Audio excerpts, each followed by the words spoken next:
Hey guys, this is a question of NEET PG 2019 PSM, and the question says cross product ratio is determined by which of the following study? So the options are case control study, cross sectional study, cohort study, experiment studies. Pause the video and comment the answer in comment box. So guys, the correct answer will be case control study. So case control में odds ratio होता है. Odds ratio, also known as cross product ratio, is determined by case control study. So odds ratio, जिसको cross product ratio भी कहते हैं, ये क्या बताता है? Association between risk factor and outcome. इसके बीच का एसोसिएशन बताता है. ये बहुत क्लोजली रिलेटेड होता है रिलेटिव रिस्क के, राइट? सो बेसिकली ये 3 असम्पशन होता है ऑड्स रेशियो के लिए. पहला असम्पशन क्या है? Disease being investigated must be relatively rare disease होना चाहिए.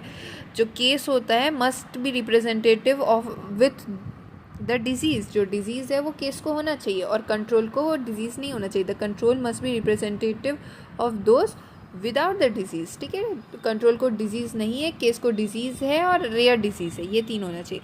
नाउ कुछ डिफरेंस देख लेते. केस कंट्रोल स्टडी और कोहॉर्ट स्टडी में डिफरेंस देख लेते. So proceeds from effect to cause. तो इफेक्ट क्या हो गया? जैसे यहाँ पे ले लेते lung cancer. So lung cancer is the effect.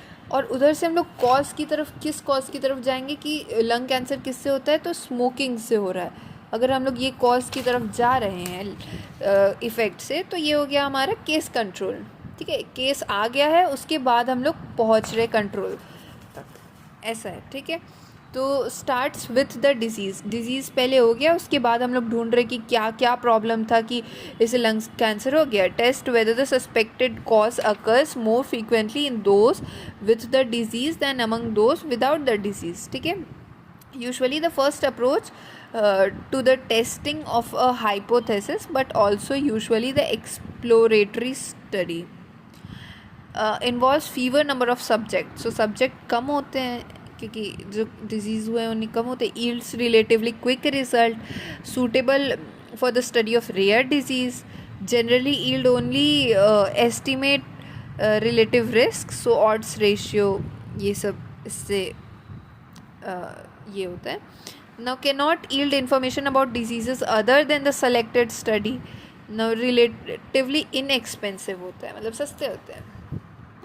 अब हम लोग कोहॉर्ट देख लेते हैं एक बार. कोहॉर्ट में पहले कॉज टू इफेक्ट जाते हैं. स्मोकिंग से हम लोग जा रहे हैं, स्मोकिंग से लंग कैंसर की तरफ जा रहे हैं. तो starts with people expose to risk factor. Test whether disease occurs most frequently in those expose than those not